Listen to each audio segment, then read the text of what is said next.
வாழ்த்துக்கள் நண்பர்களே. இது நந்தவனம். நான் உங்கள் அமீர். இந்த காணொலியின் மூலமாக உங்கள் அனைவரும் சந்திப்பதில் ஒரு மகிழ்ச்சி. நம்ம கடந்த காலங்களில் பல வீடியோக்களில் வந்து மீன் அமிலம், அதாவது மீன் டானிக் வச்சுக்கலாமா, அமிலம்ன்றது ஆசிட் மாதிரி எனக்கு அது உடன்பாடு இல்லை. அந்த பேர் மீன் கழிவுகளை கொண்டு தயார் செய்த ஒரு அருமையான தேன் போன்ற ஒரு திரவ நிலையில் உள்ள ஊட்டச்சத்து உரம் அது ரெடி ஆகிடுச்சு. அதாவது ஒரு பகுதி கழிவு, ஒரு பகுதி வந்து சர்க்கரை நல்லா வேலை செய்யுது. வெள்ளத்துக்கு பதிலாக வெள்ளை சர்க்கரை, சீனி சொல்கிறேன் இல்லையா, இது ஒயிட் சுகர், அதை போட்டுக்குங்க.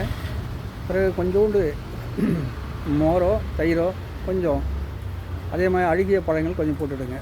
போட்டுட்டு அந்த கண்டெய்னரில் தேதி போட்டுட்டு ஒரு 40-45 நாளுக்கு எடுத்த பிறகு நடுவே கொஞ்சம் கூட நீங்கள் அந்த கண்டெய்னரில் லேசாக அந்த மூடியை திறந்தீங்கன்னா கேஸு அதில் இருக்கிற ஏதாவது வாயுக்கள் இருந்ததுன்னா அது வெளியாகிடும். லேசாக திறந்தால் போதும், சத்தம் வரும், அதோட மூடிடுங்க. அவ்வளோதான். 40-45 நாள் பிறகு நல்ல திக்காக ஒரு தயாராகிடும். உங்களுக்கு செடிகளுக்கான ஒரு உரம், அற்புதமான ஒரு உரம் தயாராகிடும். அது 1:10 என்ற ரீதியில் ஒரு மடங்கு இந்த மீன் அந்த உரத்தையும், மீன் அமிலம் எனப்பட அந்த உரத்தையும் 10 மடங்கு தண்ணீர் கலந்து நீங்கள் உங்களுடைய செடிகளுக்கு தெளிக்கிறதோ அல்லது வேர் மூலியமாக ஊற்றுறதோ செய்யலாம். அற்புதமாக வருது. நான் இது என்னுடைய நர்சரியில், இங்கே நம்ம நர்சரியில் நான் இந்த டெஸ்ட் பண்ணி பார்த்துட்டேன். இலையே இல்லாத பெரும் கொப்பும் கம்புமாக இருந்த சில செடிகளுக்கு நல்லா வந்து துளிர் விட்டு ஜம்முன்னு வளர்ந்துருக்கு. சிலது பூக்கள் விட்டுருக்கு. அதெல்லாம் பிறகு இப்போ காட்டுறேன் நான். பாருங்கள், முதல்ல அமிலத்தை பார்க்கலாம் வாங்க. இப்போ பார்த்துங்க, அற்புதமான ஒரு உரம் நான் ரெடி பண்ணிட்டேன். இங்கே நெய்தல் நிலவாசி நான். எனக்கு எளிய முறையில் வந்து வாரந்தோறும் மார்க்கெட் பக்கம் போனாவே நிறைய எனக்கு மீன் கழிவுகள் கிடச்சிரும். ஒரு நண்பர் எனக்கு சேகரித்து கொடுத்தாரு, அவருக்கு நன்றி. இது தயார் பண்ணிட்டேன் பாருங்கள், ஜம்முன்னு சொல்லிட்டு தயாராகிடுச்சு. இதே இப்போ இந்த பாட்டில்னால் 10 பாட்டில் நான் 10 மடங்கு ஆக்கிக்கணும். இது முழுசாக நிரப்பாமல் ஒரு பகுதி வந்து நான் கொஞ்சம் இது பண்ணியிருக்கேன். இங்கே இந்த வாயுக்கள் எதாவது சேகரித்தா நம்ம லேசாக இப்படி திறந்து மூணுனா போதும், அது வெளியேறிடும் அந்த வாயுக்கள். இது சேகரித்து வச்சுக்க வேண்டியது தான். இதில் நம்ம தேவையாகும் போது செடிகளுக்கு நம்ம போடணும். மிக சிறந்த ஒரு நுண்ணூட்ட சத்தாக இருக்குது. இது பார்த்துக்குங்க. இது ஒரு பலா, சிவப்பு பலா, தாய்லாந்து பலா சொல்லுவாங்க. இது 2 வாங்கிட்டு வந்தேன் நான். விற்பனைக்கு தான் வாங்கிட்டு வந்தேன். அது சின்ன கவரில் போட்டு செம்மண் போட்டு வச்சுருந்தாங்க. ரீவேல்யூ அது அந்த அடிப்படையில் நான் இது நடவு செய்து 2 டெமோவுக்காகவும் வச்சுருக்கேன்.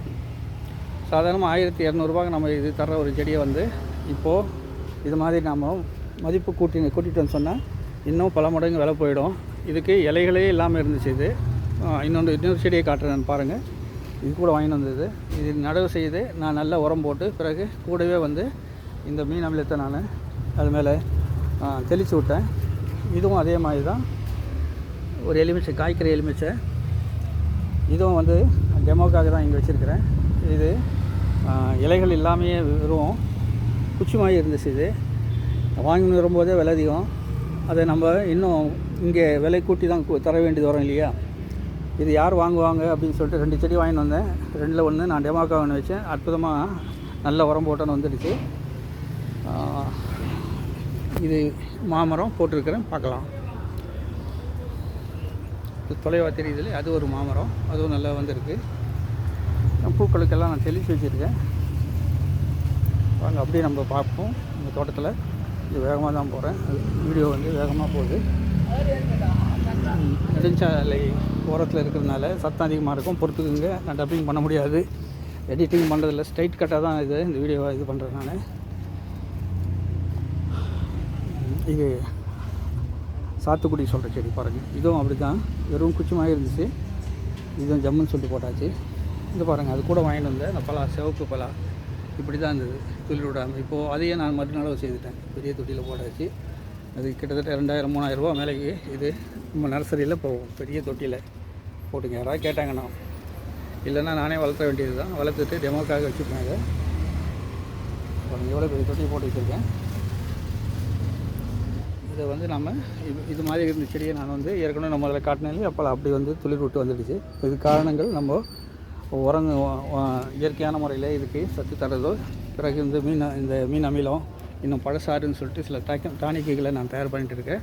அது எல்லாமே வந்து நான் இது பயன்படுத்துறதன் விளைவாக நல்ல செழுமையாக வந்து செடிகள் வந்து ஆகிட்டுருக்கு. இது பாதாம் கூட அந்த கொஞ்சம் உருண்டை வடிவில் உள்ள பருப்பு இருக்கு இல்லையா, அந்த செடி இது.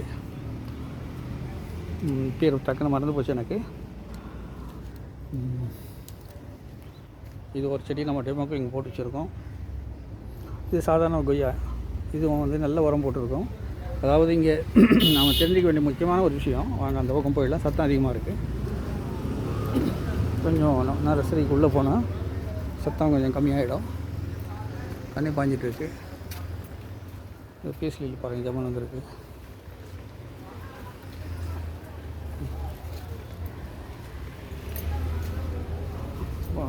நம்ம வழக்கமாக இங்கே தான் பேசுவோம், பேசுகிறது வசதியாக இருக்கும். இப்போ உங்களுக்கு சில டிப்ஸ் எல்லாம் சொல்ல போகிறேன். அதாவது மீன் அமிலமோ அந்த மீன் கழிவினால் தயார் செய்கிற அந்த உரமோ, அல்லது பழசாறு மூலயமா தயாரிக்கிற உரமோ, அல்லது காய்கறி கழிவுகள் மூலயமா தயாரிக்கிற உரமோ, எது இருந்தாலும் இது வந்து எக்ஸ்ட்ரா எனர்ஜி தான் அந்த செடிக்கு தரும். நீங்கள் வழக்கமாக உங்களுடைய பிள்ளைகளுக்கு எப்படி வந்து சோறு ஊட்டி பால் ஊட்டி எல்லாம் வளர்க்குறீங்களோ அதெல்லாம் வளர்த்துட்டு அதுக்கு ஊட்டச்சத்துக்களை நீங்கள் தரீங்க இல்லையா, அதே மாதிரி ஒரு சத்தாக தான் நாம் இதை கருதணும். வெறும் வந்து ஒரு நல்ல வெயிலில் வளர ஒரு செடியை கொண்டு போய் நிழலில் வச்சுட்டு சரியான அதுக்கு பராமரிப்பு இல்லாமல் வெறும் ஊட்டச்சத்து இப்போது மீன் அமிலம் போட்டாலும் சரி, அல்லது பழசாரோ இல்லை வேறு எந்த உரம் போட்டாலும் சரி, அது சரியாக வராது. அதனால் வந்து பேசிக்கான சில விஷயங்கள் இப்போ நீங்கள் தெரிஞ்சுக்கிங்க.